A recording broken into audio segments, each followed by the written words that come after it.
Haleluya, puji Tuhan. Selamat pagi, selamat kita bertemu lagi di tempat ini. Kita mau buka ibadah kita di dalam doa sebelum kita bangkit berdiri semua. Kita menyanyikan bersama-sama.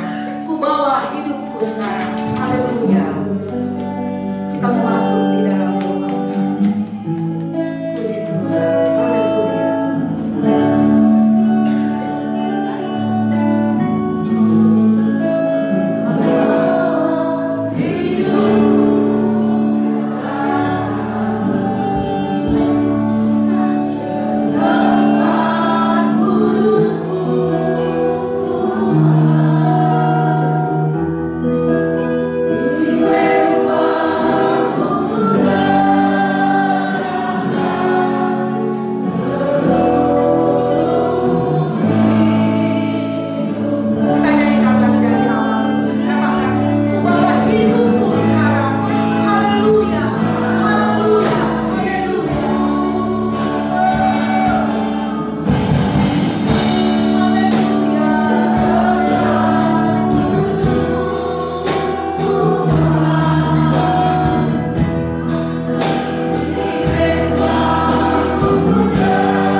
Puji-pujian Engkau ya Tuhan Yesus, yang kami sembahyang hidup.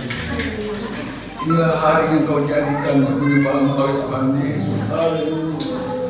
Hamba kembali datang di rumah doa-Mu untuk mengucap syukur terima kasih Tuhan atas berkat dan kasih dan anugerah-Mu yang kami terima setiap hari selalu ya Tuhan, sehingga kami boleh memuji menyembah-Mu ya Tuhan. Terima kasih ya Tuhan.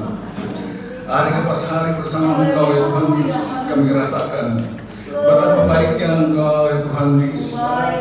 6 hari kami bekerja. Inilah hari yang Kau janjikan ya Tuhan Yesus. Berkat kasih dan anugerah-Mu ya Tuhan. Terima kasih ya Tuhan Yesus. Terima kasih. Kami mengingat ke-2000 tahun yang lalu Tuhan. Inilah hari kebangkitan Kau ya Tuhan. Orang luar menyatakan Engkau mati ya Tuhan Yesus. Tetapi di dalam kubur malaikat Kau menyatakan ya Tuhan Yesus bahwa Engkau hidup ya Tuhan Yesus. Tidak ada satupun yang mengambil roh Tuhan Yesus ya Tuhan. Inilah hari yang kami peringati Tuhan, hari Paskah ya Tuhan Yesus. Engkau bangkit naik ke surga, duduk sebelah kanan Allah Bapa. Tetapi kami tidak ditinggalkan seperti yatim piatu. Engkau mengutus Roh Kudus untuk menolong kami Tuhan Yesus. Terima kasih ya Tuhan.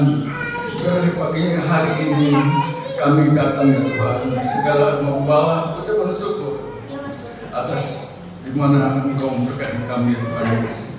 Tuhan, terimalah puji-pujian penyembahan yang kami naikkan ke hadirat-Mu Tuhan Yesus. Dengan musik sederhana ini ya Tuhan Yesus, untuk menyenangkan hati Engkau ya Tuhan Yesus. Terima kasih ya Tuhan. Biar semuanya ini ya Tuhan, kami menyenangkan juga Tuhan Yesus. Bapak Gembala kami, Ibu Gembala kami yang akan membawakan kebenaran acara ini Tuhan Yesus. Kiranya Tuhan Engkau dari hati. Terima kasih ya Tuhan, biar yang nampak sinar kemuliaan Engkau saja ya Tuhan Yesus. Kami memuji-muji. Terima kasih ya Tuhan. Dan upah juga Tuhan Yesus, melingkupi Engkau pagari rumah doa kami ini Tuhan. Biar kami dengan tenangnya memuji-muji Engkau Tuhan. Terima kasih ya Tuhan. Biar semuanya ini kami serahkan dengan kasih-Mu. Dalam nama Tuhan Yesus Kristus, kami berdoa bersyukur. Haleluya. Amin. Silakan duduk. Haleluya. Puji Tuhan. Haleluya. Kita mau senangkan hari Tuhan dengan puji-pujian kita pada pagi hari ini. Sedang kita bangkit berdiri semua. Kita mau berglori dari mana kita mau rasakan kuasa Tuhan pada pagi hari ini. Haleluya. Bangkit serukan nama Yesus. Oh, haleluya. Amin. Kita senangkan hari Tuhan dengan pujian. Serukan nama Yesus. Amin. Maju, katakan kuasa-Nya. Kita buat hidup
kebaikan-Mu. Tuntunan-Mu dalam hidup kami begitu sempurna sampai pada saat ini. Kami sangat menghormati Engkau Tuhan, sebab Engkau-lah yang selalu menyatakan kasih dan kuasa-Mu dalam hidup kami. Apapun yang kami lakukan, dosa sebesar apapun Engkau sudah tebus, Engkau sudah sucikan, dan Engkau sudah kuduskan, sehingga kami layak di hadapan hadirat Tuhan. Terima kasih Tuhan, terimalah pujian yang sudah kami naikkan di hadapan hadirat Tuhan. Dan kalau sebentar kembali kami akan mendengarkan kebenaran firman Tuhan. Berbicara lagi bagi kami semua, singkapkan rahasia kebenaran firman-Mu buat kami semua. Singkapkan isi hati-Mu bagi kami semua ya Tuhan, supaya kami dapat memahami apa yang menjadi kehendak-Mu dalam hidup kami, dan kami berjalan sesuai dengan kehendak dan rencana Tuhan. Terima kasih Bapa, pengurapan Tuhan menjadi bagian kami semua dan juga hamba-Mu. Dan kami percaya kalau ada roh jahat kami sudah tolak dalam nama Tuhan Yesus Kristus. Kekuatan kuasa Allah saja yang berkarya di dalam setiap kehidupan kami. Dalam nama Tuhan Yesus Kristus kami sudah berdoa dan kami sambut kebenaran firman Tuhan. Haleluya. Amin. Puji Tuhan.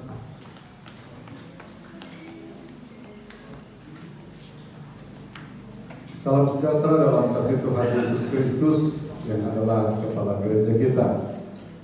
Kita kembali bersyukur kepada Tuhan karena Tuhan tidak pernah meninggalkan kita, dan Tuhan selalu ada bersama dengan kehidupan kita. Hari ini kita kembali diingatkan bahwa memang Yesus mati, tetapi hari ketiga Dia bangkit dari kematian. Dia mengalahkan kematian, mengalahkan dosa. Yesus kan mati karena dosa manusia, tetapi dosa manusia itu kemudian tidak bisa menahan Yesus di dalam bumi ini, ya, di goa ya pada waktu itu. Tetapi kemudian Allah memperlihatkan bahwa Dia dibangkitkan, ya. Artinya kekuatan dunia ini tidak bisa menahan Yesus, sehingga ketika Dia bangkit, betul-betul kita dapat melihat sebagai manusia masih kelihatan bentuknya manusia, tetapi di situ sudah memperlihatkan keilahiannya. Tritunggal itu benar-benar nyata. Kalau tidak salah, saudara, Dia pernah berkata pada waktu Dia sudah bangkit, bertemu dengan murid-murid, dan kemudian Dia panggil anak-anakmu. Ya, berarti kan kalau panggil anak menunjukkan bahwa Dia itu adalah Bapa. Ya, adakah makanan? Ya, lalu terus dan seterusnya. Nah itu saudara, kemudian saya katakan bahwa Tritunggal Yesus itu betul-betul nampak pada waktu Dia bangkit dari antara orang mati. Saudara-saudara, kita akan tetap melihat tentang, masih berbicara tentang Daud, saudara. Dan kita akan melihat di sana bagaimana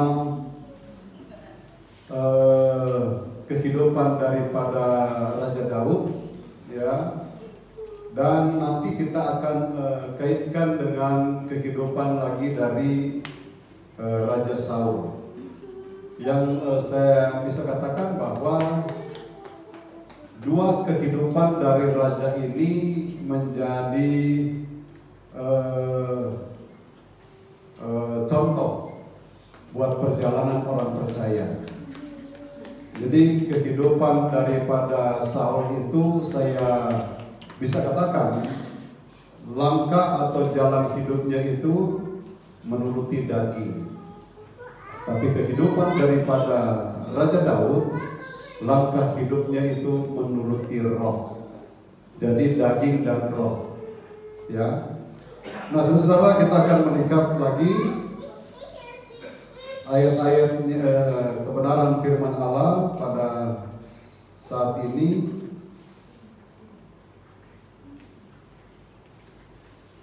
Kita akan membaca di dalam 2 Samuel pasalnya yang ke-12, ayatnya yang ke-13.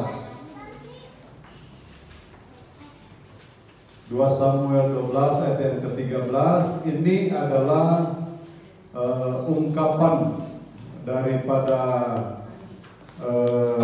Raja Daud ketika dia ditegur, diingatkan oleh Nabi Nathan. Demikian bunyi firman Tuhan, dikatakan, lalu berkatalah Daud kepada Nathan, aku sudah berdosa kepada Tuhan. Dan Nathan berkata kepada Daud, Tuhan telah menjauhkan dosamu itu, engkau tidak akan mati. Saudara-saudara, kalau kita perhatikan, mulai dari manusia pertama sudah diingatkan oleh Allah kepada mereka, kalau mereka melanggar perintah Tuhan, maka mereka akan mati. Mati di sini, saudara-saudara, bisa berbicara dua arti, mati secara rohani, juga mati secara jasmani. Tetapi kalau kita perhatikan, kalau berbicara tentang dosa, karena memang kalau berbicara dosa kan itu berarti membatasi manusia untuk kemudian dia meninggal, ya, mati. Nah, dan kita perhatikan apa yang dikatakan oleh Nabi Nathan di sini berbicara tentang seorang Raja Daud yang karena dia melakukan dosa, ketika dia diingatkan, dia menyadari akan dosanya itu.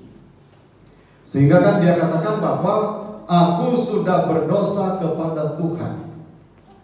Dan kemudian Nathan sebagai seorang nabi, utusan Tuhan, dia katakan bahwa Tuhan telah menjauhkan dosamu itu.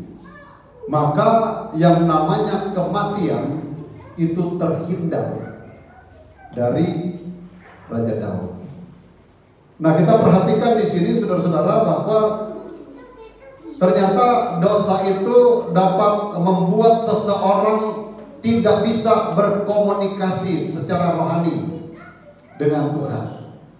Dosa itu memisahkan antara Sang Pencipta dan orang yang percaya kepada Tuhan, lalu kemudian dia melanggar, dia berdosa. Nah, apa yang dikatakan di dalam Roma 6 ayat yang ke-23, bahwa sebab upah dosa ialah maut. Nah, ini kan tepat sekali seperti apa yang dikatakan oleh Nabi Nathan.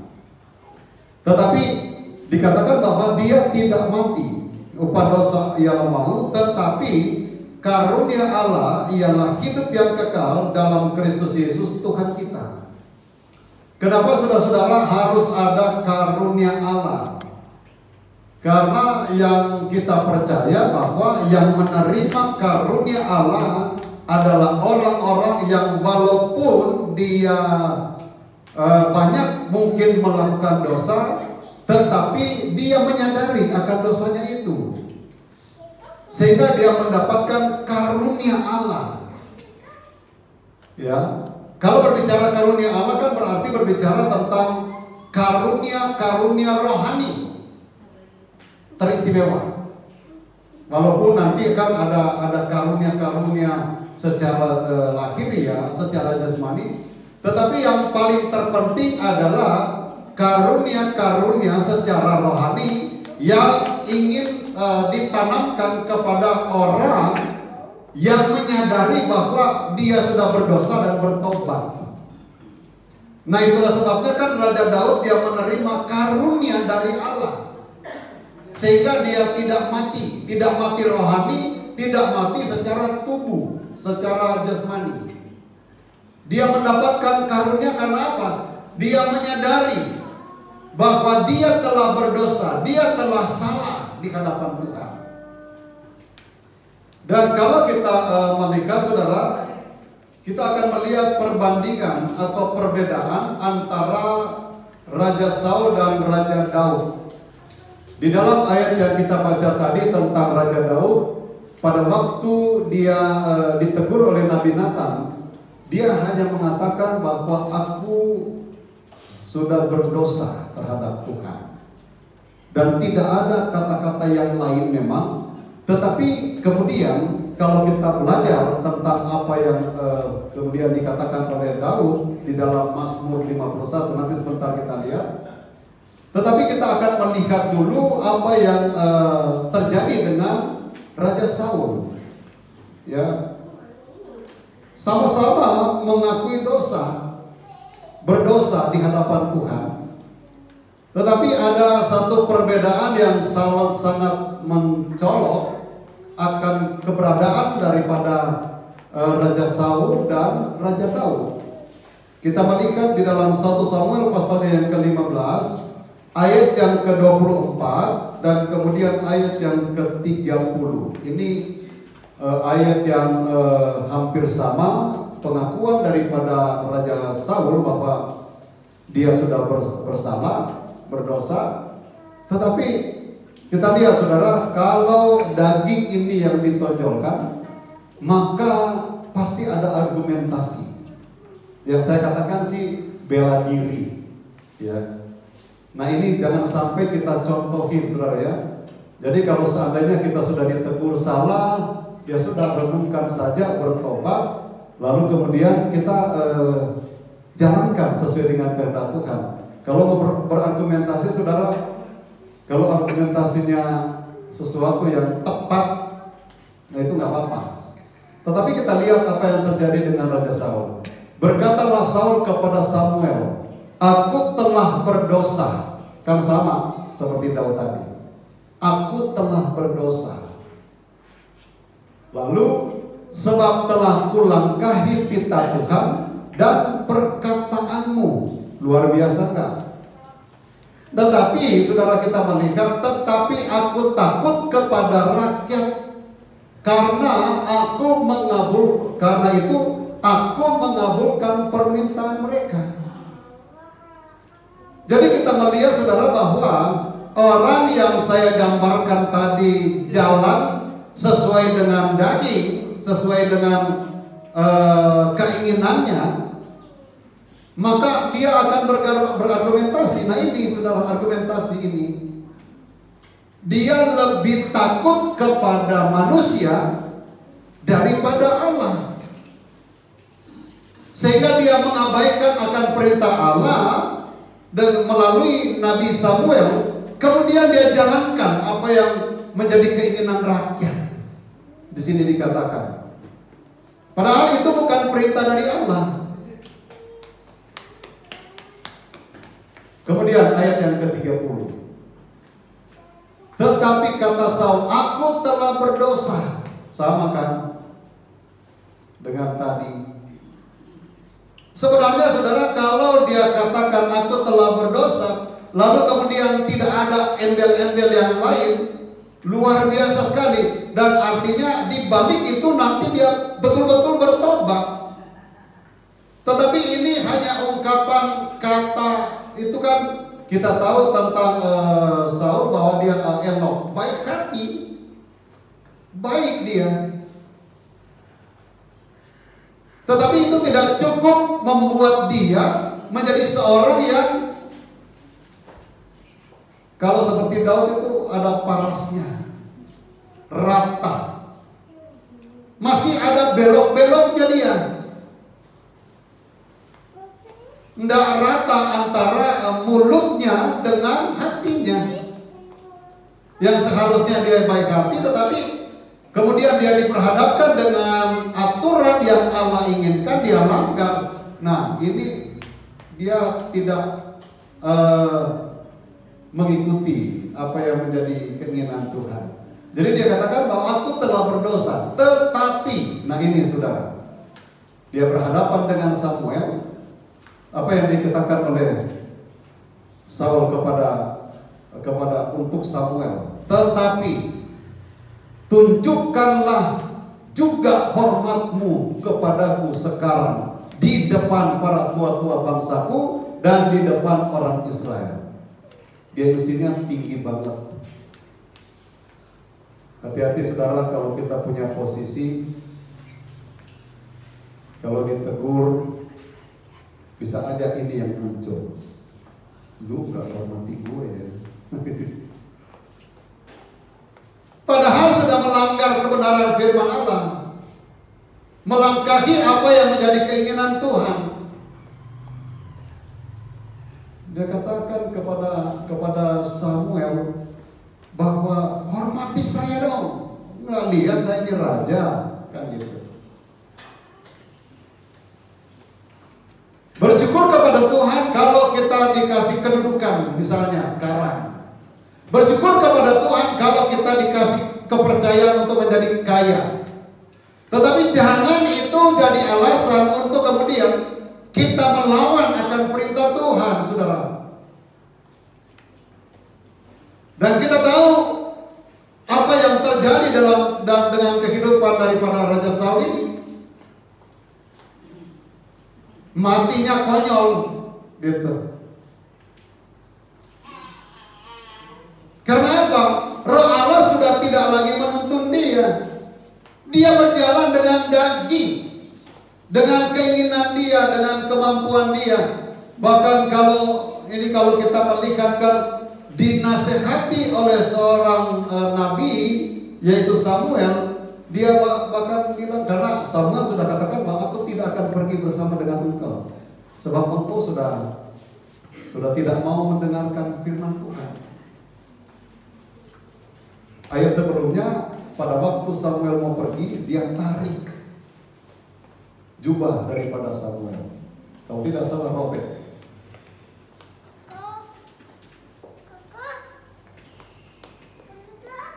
Dan di dalam ayat ini katakan bahwa hormatmu kepadaku sekarang di depan para tua-tua. Jadi di depan manusia banyak orang mau dihormati, saudara-saudara. Saya kira wajar sebenarnya. Tetapi bukan pada posisi yang seharusnya dia berkata begitu, karena dia kan sudah melanggar firman. Seharusnya kalau seandainya dia menjalankan firman, masa sih saudara Samuel tidak menghormati dia?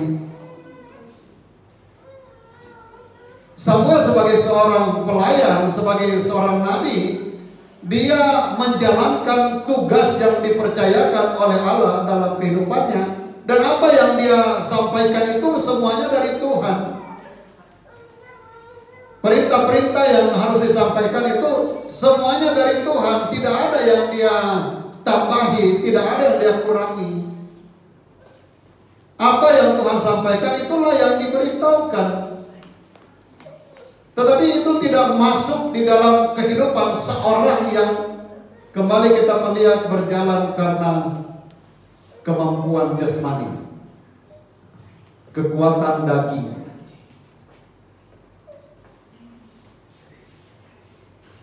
Saudara-saudara ya, udah tidak fokus nih istilahnya ya. Saya sampai singgung kemarin tentang HP. Masih ada lagi yang pegang HP? Dengar firman, baca firman sih gak apa-apa ayat yang ini. Tapi kan ini kita sementara diarahkan untuk bagaimana kita fokus di hadapan Tuhan. Dan kalau berbicara tentang ibadah itu kan kita beribadah kepada Tuhan loh saudara. Beribadah kepada Tuhan lalu kemudian kita membelokkan perhatian kita ke bagian yang lain. Bagaimana perasaan Tuhan kira-kira saudara? Misalnya saya kasih contoh. Kalau misalnya di kantor, bos lagi bicara misalnya, saya kan cuma mewakili Tuhan loh bicaranya. Tapi saudara misalnya di kantor, di satu rapat, bos lagi bicara, lalu kemudian saudara main HP. Kira-kira bagaimana perasaan bos, saudara sebagai karyawan? Kira-kira saudara bisa dipecat nggak? Nah, bisa nggak sih? Iya. Nah, ini di dalam dunia loh, saudara.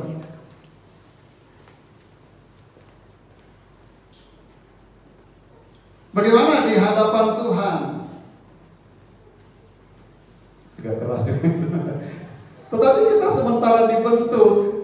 Karena kalau saja di dalam dunia kita kekeh untuk melakukan, menjalankan, kita pertahankan, kalau itu sesuatu kebutuhan yang perlu kita pertahankan, karena itu baik adanya, yang juga tentu sejalan dengan firman Allah. Bagaimana dengan hal rohani? Yang dimana Tuhan itu adalah sumber segala-galanya, yang menjadi kekuatan kita. Gak tahu saudara dengarnya bagaimana, tetapi Tuhan kiranya menolong saudara ya. Kalau misalnya saudara rasa ini tidak cocok, lihat lagi firman Allah, dan saudara kembali lagi berpikir tentang, renungkan firman Allah itu. Ada haleluya saudara. Sehingga kalau engkau dituntun oleh roh itu akan memberikan satu nasihat. Tetapi kalau daging yang menonjol, ya udah. Roh kan bertentangan dengan daging. Nggak mau dia mau adu argumentasi. Nggak mau dia mau, kalau misalnya daging sudah pertahankan, nggak mau dia mau keras-kerasan, nggak mau. Itu roh. Roh juga kan punya perasaan. Ada haleluya saudara. Jadi kita melihat di sini apa yang dikatakan oleh Raja Saul, para tua-tua bangsaku dan di depan orang Israel, kembalilah bersama-sama dengan aku, maka aku akan sujud menyembah kepada Tuhan Allahmu. Kalau kita lihat sih, aku akan sujud menyembah kepada Tuhan. Tetapi di situ kan dia mengarahkan kepada Samuel, Tuhan Allahmu. Lalu dianya selama ini menyembah pada siapa gitu. Nah ini saudara ya, jadi perlu untuk kita dapat perhatikan. Saya ingin membacakan apa yang dikatakan oleh Raja Daud pada saat dia ditegur oleh Nabi Nathan di dalam Mazmur 51 ayatnya yang kedua sampai ke-6, lalu ayat yang ke-12 dan sampai 13. Dikatakan demikian, ayat yang kedua. Ketika Nabi Nathan datang kepadanya setelah ia menghampiri Betseba, dia katakan begini, Raja Daud ya, kasihanilah aku ya Allah menurut kasih setiamu, hapuskanlah pelanggaranku menurut rahmatmu yang besar. Bersihkanlah aku seluruhnya dari kesalahanku, dan tahirkanlah aku dari dosaku. Sebab aku sendiri sadar akan pelanggaranku, aku senantiasa bergumul dengan dosaku. Jadi saudara, kalau seandainya kita salah, kita harus tahu bahwa kita ini betul-betul salah. Jangan kita sudah salah, tetapi kemudian seperti Saul tadi berargumentasi, maka menyalahkan yang lain, ya. Bahkan dia katakan bahwa dia bergumul dengan dosanya. Ini kan kalau misalnya dia rasa itu salah, dia akan merasa nggak sejahtera loh, nggak enak lah perasaannya, gitu. Nah itu harus kita alami, harus ada di dalam perasaan kita, saudara. Kalau kita udah nggak rasa apa-apa lagi, sudah berdosa tapi udah cuek aja, udah kayak nggak rasa berdosa. Nah itu bahaya saudara ya. Udah haleluya. Puji Tuhan.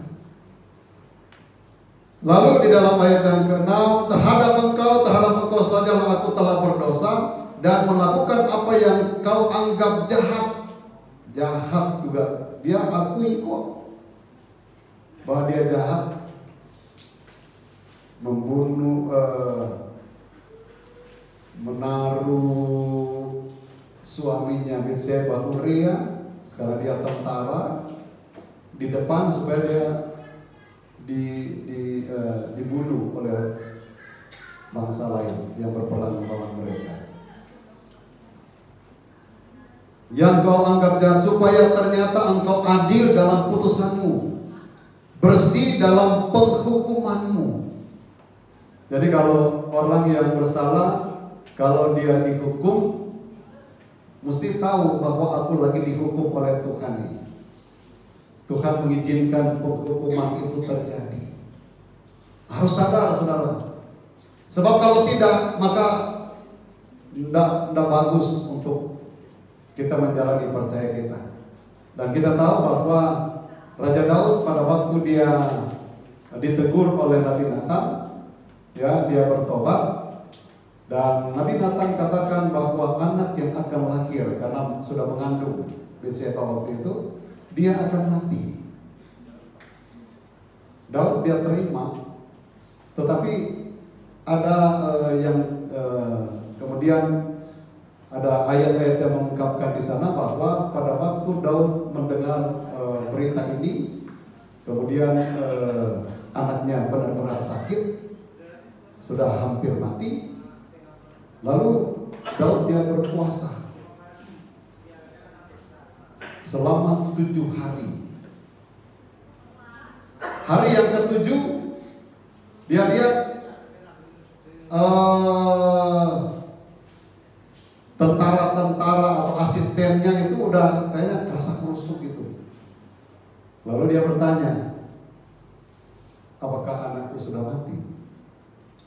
Mereka katakan ya, mereka takut karena baru saja sakit, dia udah diem, gak ada yang berani datang kepada Daud. Sudah disampaikan sesuatu yang baik, dia gak mau.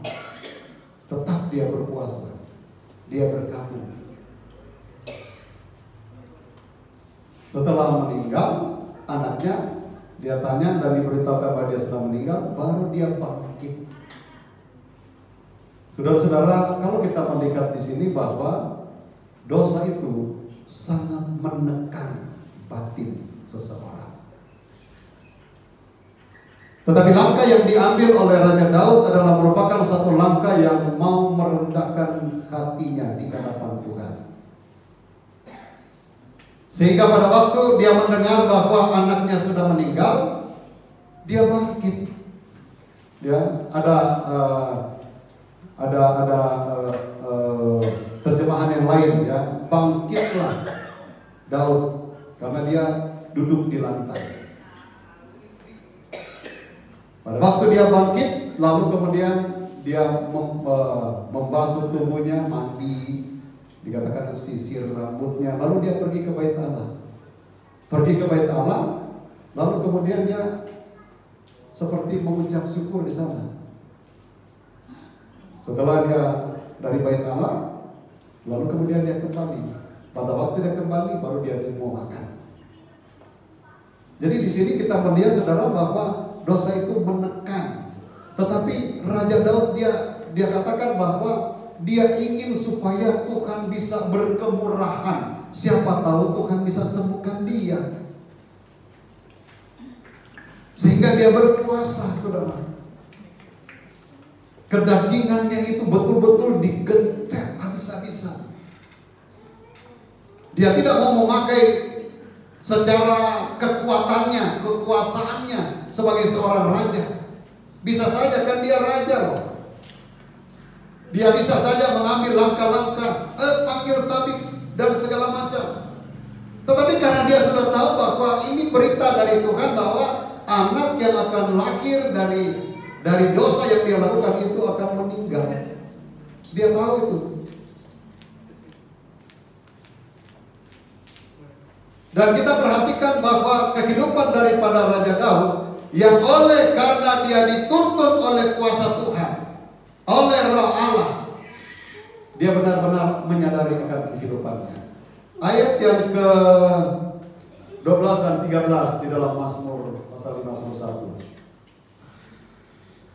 Jadikanlah hatiku takhir ya Allah, dan perbaharuilah batinku dengan roh yang teguh.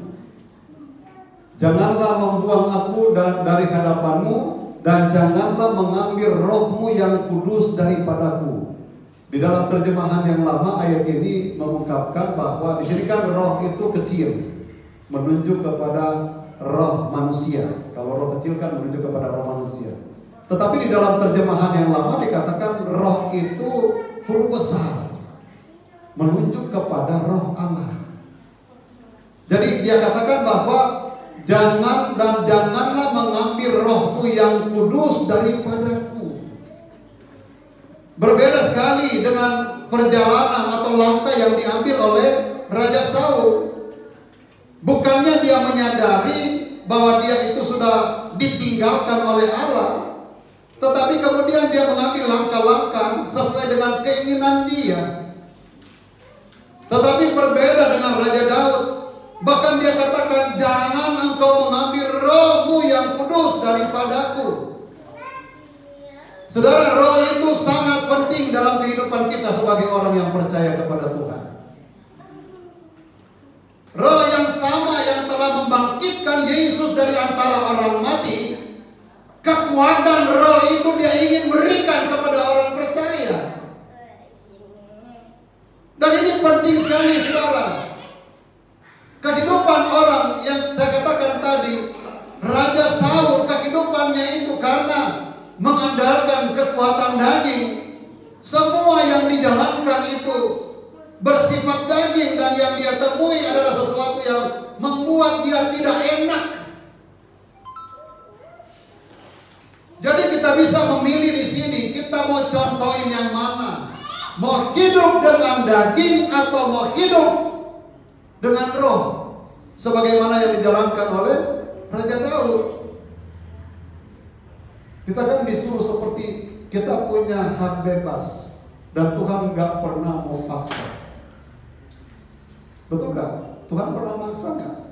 Saudara misalnya mau bikin dosa, Tuhan memang mengingatkan itu dosa. Sebagaimana kan kita lihat, itu salah, itu melanggar firman. Tetapi kalau kita kekeh untuk tidak mau dengar, emang Tuhan mau paksa? Enggak. Ya udah, biarin aja. Tetapi kan pada akhirnya endingnya itu bagaimana, itu yang rasa kita. Kalau seandainya kita mengandalkan kekuatan daging, pada akhirnya juga kita akan menuai yang daging itu, saudara. Penderitaan secara tubuh dan lain sebagainya. Tetapi kita melihat Raja Daud, dia mengalami sesuatu yang luar biasa. Karena apa? Dia mau dituntun oleh Roh Allah. Maka dia minta Tuhan, jangan engkau ambil rohmu yang kudus daripadaku. Karena kalau sudah tidak ada Roh Allah di dalam kehidupan seseorang, berjalan kayak patung, diatur oleh daging, nabrak sana nabrak sini, karena dia sudah tidak ada Roh Allah, ya sudah. Dan ini menjadi satu yang dapat mengingatkan kepada kita, saudara, sebab kita masih hidup dalam dunia ini, dan kita perlu memilih. Memang berat, saudara, untuk menjalankan apa yang menjadi perintah Tuhan, berat banget. Dan kita lihat Daud itu tidak gampang dia menjalani hidupnya. Banyak orang walaupun sudah percaya kepada Tuhan, tetapi mau enak aja. Tetapi kan berbeda, seperti saya kembali ingatkan, apa yang dilakukan oleh Rasul Paulus. Yang ku kehendaki ialah mengenal Dia dalam kematiannya dan kebangkitannya dan penderitaannya. Siapa yang seperti Dia, saudara? Karena firman Allah sudah jelas nyatakan bahwa di balik penderitaan ada kemuliaan, tetapi tidak banyak orang yang mau masuk ke dalamnya. Penderitaan yang diizinkan oleh Tuhan itu pasti menghasilkan sesuatu yang indah. Benar loh saudara. Masa Tuhan bohong di dalam perkataannya? Di balik penderitaan ada kemuliaan. Saudara bekerja mencari nafkah, kan tidak gampang loh saudara. Apalagi hari gini, tidak mudah. Tetapi kalau seandainya kita sudah bekerja mencari nafkah, katakanlah di satu perusahaan, kan pada waktu kita tanggal berapa, 20-an atau tanggal muda-muda bulan, terima gaji, rasanya kayaknya gimana? Kita yang sudah bekerja maksimal, kita yang sudah bekerja dengan baik, ya pantas kita mendapatkan hasil yang seperti itu. Enak kita terima saudara. Tapi coba bayangkan kalau seandainya kita lagi bekerja tetapi tidak sungguh-sungguh. Nah itu cuma terjadi kepada orang di luar sana. Orang jemaat di GPD pada mulia semuanya sungguh-sungguh. Betul kan saudara? Saudara kan bisa mengalami hasilnya bagaimana. Coba kan saudara bisa rasa, saudara bekerja seenaknya, hasilnya pasti ya seenaknya juga. Bekerja seadanya ya hasilnya seadanya, bahkan bisa kurang. Tetapi coba kalau bekerja dengan sungguh-sungguh, ya hasilnya juga sungguh-sungguh, bahkan bisa ada banyak bonus. Nah ini kan seringkali tidak bisa kita cerna dengan cara pandang kita. Tapi memang itu hanya bisa dinilai, dilihat pada saat kita berserah kepada Tuhan. Dan kita sudah mendengarkan kesaksian tadi. Coba kalau tidak mengerti tentang tuntunan Tuhan, tidak mengerti tentang pimpinan Tuhan, yang sudah banyak menolong pasti bisa dilupakan. Kan bisa begitu Mia. Tetapi karena menyadari semuanya Tuhan siapkan, walaupun mengalami satu penderitaan, menderita loh saudara.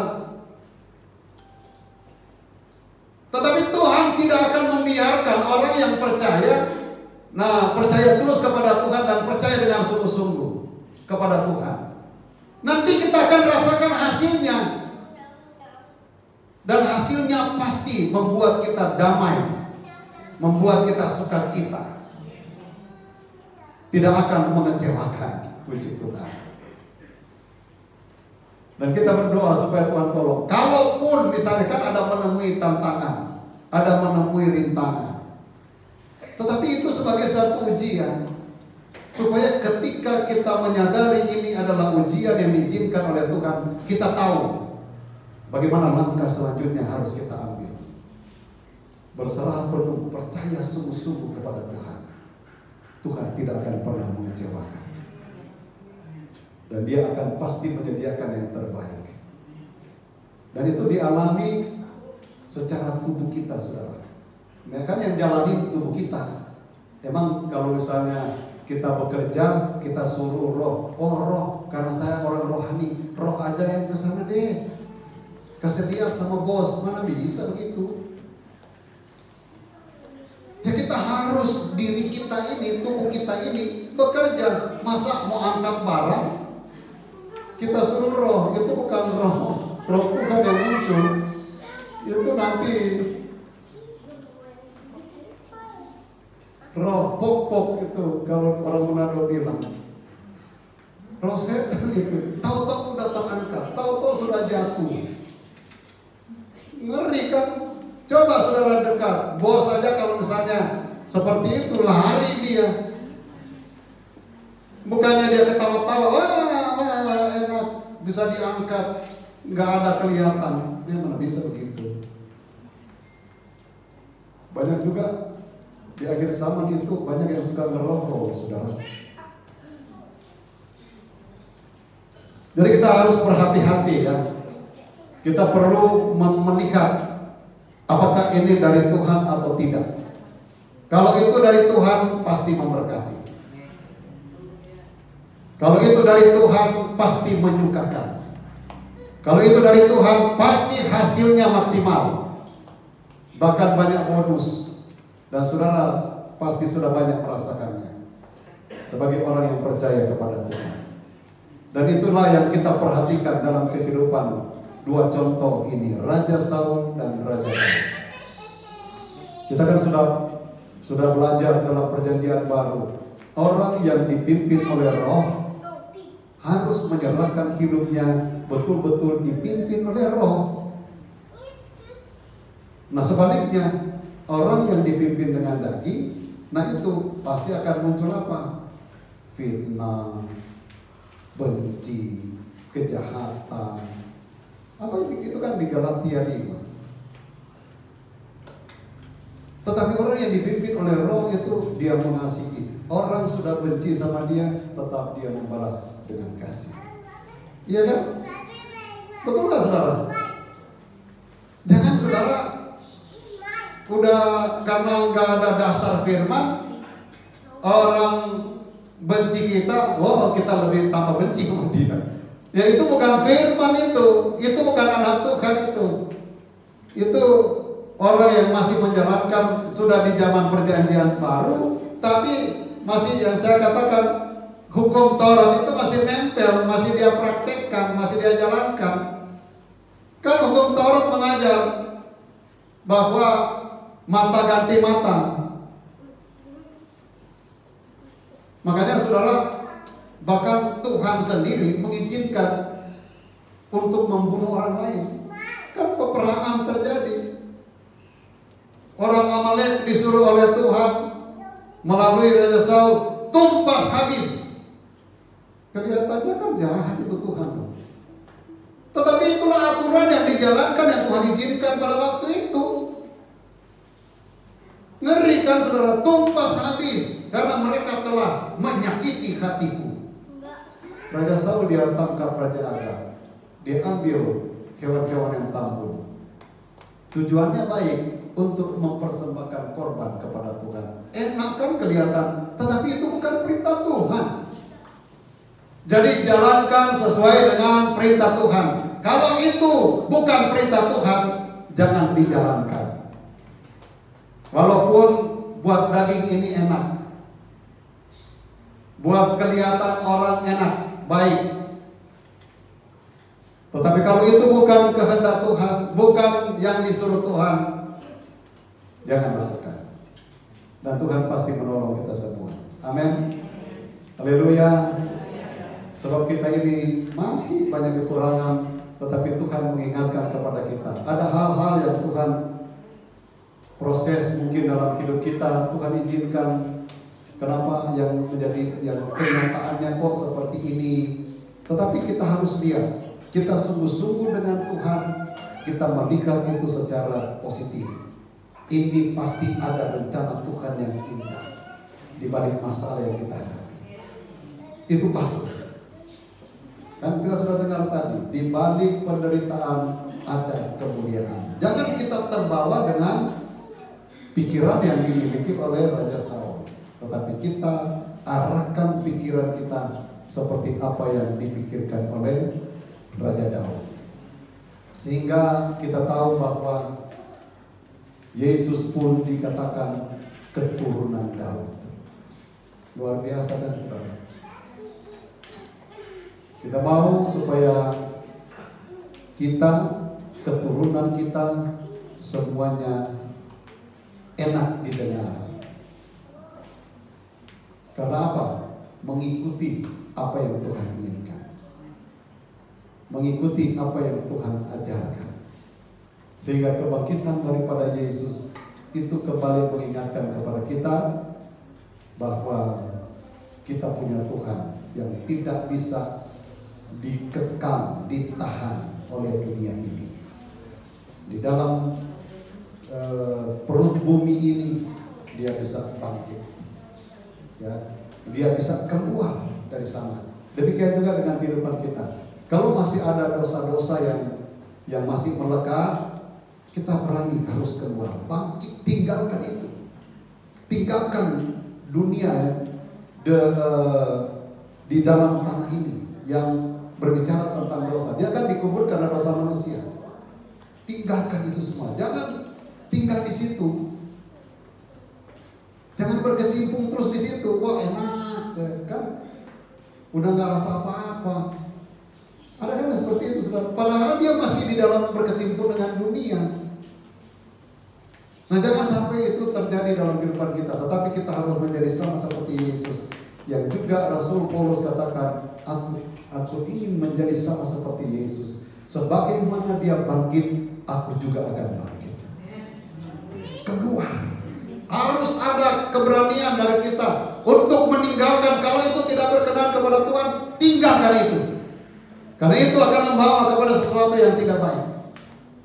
Tetapi kalau itu dari Tuhan, kita harus berani berjalan, mempertahankan kebenaran firman Allah. Dan percayalah saudara, Tuhan akan pasti menolong kita semua. Sekarang kita masih mungkin, saudara kan bisa merenung, saudara ya. Perjalanan saudara, saya kan gak mungkin ikutin saudara. Yang ikutin saudara adalah Tuhan di dalam rohnya. Di luar sana, di sini saya bisa lihat saudara, tetapi di luar sana kan nggak tahu. Ya, hanya Tuhan yang tahu. Tetapi ketika kita menjalankan kebenaran firman Allah, mau dilihat manusia atau tidak dilihat manusia, kita akan melakukan kebenaran firman Allah. Sehingga Dia yang memberkati kita, Dia juga yang mempunyai penilaian kepada kita. Pantas enggak kita diberi sesuatu oleh Tuhan? Ya, karena Dia yang punya segala-galanya. Memang pendeta, sebesar apapun pendeta itu saudara, sehebat apapun dia tidak bisa melakukan sesuatu apapun kepada seseorang tanpa seizin Tuhan. Kalau Tuhan bilang tidak, dia mau paksa, enggak akan bisa terjadi. Tapi kalau Tuhan bilang ya, dia melarang, Tuhan akan pasti berikan dengan cara Tuhan. Dan itulah yang menjadi keyakinan kita, bahwa Tuhan tidak pernah tinggalkan kita. Asalkan kita melakukan kebenaran firman Allah, percayalah bahwa Allah akan terus menuntun kita di dalam kebenarannya. Kita sekarang sudah benar, tetapi semakin hari semakin dibenarkan oleh kebenaran firman Tuhan. Mari kita bangkit berdiri dan kita akan naikkan yang pujian tadi, Kau Bapa yang mengasihiku. Engkau Bapa yang mengasihiku, Engkau pandang bentuk dan rupamu, Engkau mengasihiku dengan sepenuh hati, tak pernah sama seperti dunia ini.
Saul dan Daud. Karakter Saul adalah perkara-perkara jasmani, daging, dan itu membuat dia binasa, kehilangan semua. Tetapi kita lihat Daud. Daud bukan orang yang sempurna, dia juga ada kekurangan, tetapi dia adalah orang yang mau diproses dan dibentuk oleh Tuhan, dan Tuhan pakai dia dengan luar biasa. Kita semua masih ada kekurangan, kita masih punya hal-hal yang tidak berkenan kepada Tuhan. Belum ada yang sempurna, tapi kita belajar untuk berjalan di dalam kebenaran itu, untuk dituntun oleh kebenaran itu, dituntun oleh Roh Kudus, sehingga perjalanan hidup rohani kita semakin hari semakin kuat. Sebagaimana Daud berhasil, bukan saja secara rohani, secara jasmani dia diberkati luar biasa oleh Tuhan. Kalau saudara ingin diberkati luar biasa oleh Tuhan, minta supaya kita dipimpin oleh Roh Kudus, dituntun oleh kebenaran, maka perjalanan hidupmu menjadi perjalanan hidup yang sangat-sangat diberkati oleh Tuhan. Saudara akan bertumbuh secara rohani, semakin benar, semakin kuat di dalam Tuhan. Tetapi saudara juga akan diberkati dengan luar biasa secara jasmani. Saudara akan menjadi orang-orang yang berhasil karena pekerjaan roh dan kebenaran. Serahkan hidupmu kepada pimpinan roh dan kebenaran, maka saudara akan melihat hidupmu luar biasa. Haleluya, haleluya, haleluya. Beriku hati baru, ya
Dan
hati yang baru dalam setiap kehidupan kami. Hati yang benar-benar dijamah oleh Tuhan sendiri. Biarlah roh-Mu tetap berada dalam kehidupan kami. Jangan Kau ambil ya Tuhan. Karena jika Engkau ambil roh-Mu dari kehidupan kami tidak bisa berbuat apa-apa Tuhan. Oleh sebab itu biarlah Engkau tetap bersama-sama dengan kami. Karena kami sangat merindukan Engkau. Kami sangat meyakini ya Tuhan, sekalipun Yesus sudah mati di atas kayu salib, tetapi Engkau sudah bangkit di antara orang mati. Oleh sebab itu pada siang hari ini Tuhan, kami boleh merayakan hari kebangkitan daripada Tuhan Yesus sendiri. Biar Engkau tetap bangkit di dalam kehidupan kami, dan kami selalu hidup baru di dalam Tuhan, dan nama Tuhan senantiasa bersinar di dalam setiap kehidupan umat-umat Tuhan. Tuhan Yesus Juru Selamat kami. Kami manusia banyak kekurangan, banyak kelemahan, tapi tolong apalah kiranya kami ya Tuhan. Jangan Engkau lihat kekurangan kelemahan kami, tetapi lihatlah kami sebagai umat-Mu yang sudah ditebus oleh darah Yesus sendiri. Biarlah kami boleh hidup berkenan di hadapan Tuhan. Biar segala sesuatu yang kami kerjakan Tuhan, nama Tuhan dipuji dan dibesarkan. Terpujilah nama-Mu kekal untuk selama-lamanya. Kami sudah mendengarkan firman-Mu. Kami percaya firman-Mu mampu ya Tuhan mengubahkan setiap kehidupan kami. Biar kami ya Tuhan dapat mengakui setiap apa yang menjadi kekurangan kelemahan kami, dan Engkau senantiasa mengampuni setiap permohonan kami, dan nama Tuhan dipuji dibesarkan. Kami boleh hidup benar di hadapan Tuhan. Terima kasih Tuhan Yesus. Kami sudah berdoa mengucap syukur. Kami sudah mendengarkan firman-Mu. Hanya dalam nama Yesus, Tuhan dan Juru Selamat kami yang hidup. Haleluya, haleluya, amin. Tuhan memberkati. Mari kita bangkit berdiri dan akhiri ibadah ini. Kita nyanyikan doa Yabes. Saya kembalikan kepada Bapak Gembala.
Karena kami tahu bahwa segala sesuatu yang Tuhan percayakan kepada kami semuanya karena kasih karunia Tuhan.